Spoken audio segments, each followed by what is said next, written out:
एक भयानक सी सुरंग उन्हें दिखाई दी थी जिसमें वो धंसते चले जा रहे। मुनि दंपति का करुण रोदन, क्रंदन, चित्कार और भयानक श्राप अंत समय में सुनाई दिया था। अरे मूढ़ जड़ शठ, अरे उन्मादी राजकुंवर, जिस ढंग से तैने हमारे निरपराध पुत्र की हत्या की है, श्रवण कुमार की, और उसकी हत्या के कारण अब हम भी तो प्राण दे रहे हैं। तैने न केवल हमारे पुत्र के प्राण लिए, हमारे भी प्राण तैने ले लिए। अब हम पुत्र के बिना रह नहीं पाएंगे, हम अंधे हैं। दशरथ जल लेकर गए तो थे वो, श्रवण की अकारण हत्या के बाद अपरिचित अजान से जल लेकर और हत्यारे के हाथ का जल पीकर हम प्राण रखेंगे अपने। उसी जल से भयानक श्राप दिया था कि हम नहीं जानते कि तू कौन है, पर हां तुझे पुत्र होगा और पुत्र के वियोग में तेरे प्राण जाएंगे। जो दशरथ कभी भी स्वर्ग जा सकते थे, जहां नित्य स्वर्ग में उनका अभिनंदन, प्रणाम, पूजन, विरुदावली, प्रशस्ति गायन, जिस दशरथ का इतना आदर यम वर्ण कुबेर के द्वारा सच इंदिरा सुरबालाएं सराएं शीश झुकाए खड़ी रहती, कदाच तो ब्रह्मा स्वयं ब्राह्मणों के झुंड में, कई बार तो महादेव सन्यासियों के झुंड में, बस वो स्वर्ग में ही तो गए, मुक्त नहीं हो सके। और मरते समय तो 6 बार उनके मुंह से राम निकला। तुलसी इतनी, चूंकि तुलसी में प्राण सत्ता है, जब हम तुलसी को जल देते हैं तो उसमें से प्राण निस्सरित होते हैं, सूक्ष्म प्राण। तुलसी को नित्य जल देने वाला व्यक्ति मनोरोगी नहीं हो सकता। अवसाद, निद्रा, भय, असुरक्षा, अब नए नए रोग आ गए महाराज। हमारे कोई परिचित हैं तो वो हमसे बड़ी कृतज्ञता पूर्वक कोई बात बता रहे थे। हमने पूछा बात क्या हुई? बोले महाराज हम किसी एक मनोवैज्ञानिक के पास ले गए और उन्होंने सिरजोफेनिया बताया हमारी बालिका को। कहने लगे बड़ा भयानक रोग है और हम अनायासी सत्संग में चले गए उस दिन। ये घटना कहीं कलकत्ता की है, काफी पुरानी घटना है।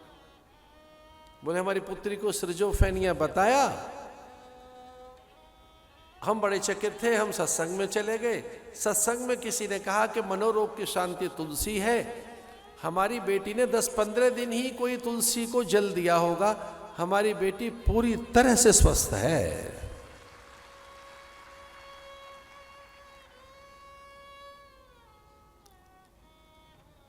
हम वृक्षों से कितने दूर चले गए, प्रकृति से, पल्लव पात से, शमी धतूर से, विजया तुलसी से, बिल्व पत्र और दूर्वा से।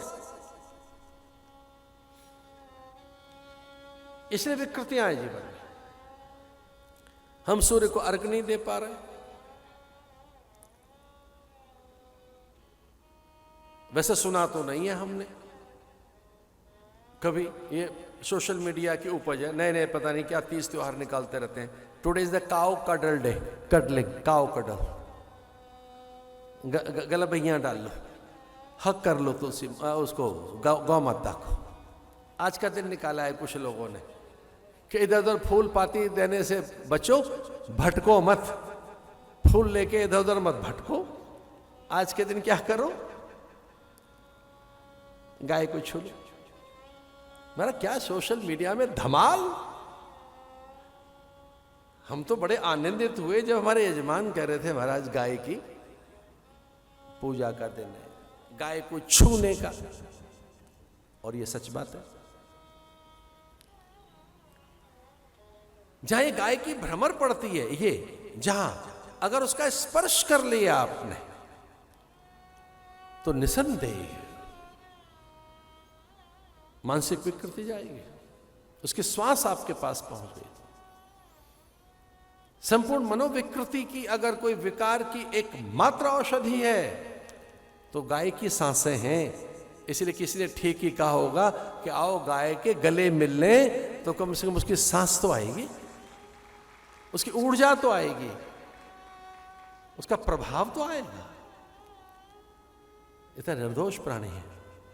पर तुलसी पत्र, बिल्व पत्र, शमी, ये इससे भी होता है। भगवान ने बिरवा बनाया, मुनि मंडली का आगमन हो गया। अब वहां निरंतर मुनि मंडली रहती है, ब्रह्मचारी, योगी, यति, तपह, पूत, सन्यासी, ब्रह्मवेत्ता, गिरिकंदराओं से, हिमपत्तिकाओं से, गिरिगह्वरों से निकलकर झुंड के झुंड महात्माओं जो त्रिकालदर्शी थे, जो परकाया प्रवेश कर सकते थे, वो सब। लेकिन आश्चर्य तो यह है कि बंदर बैठे हैं चुप वहां, गिलहरी, मोर, कुक्कुट।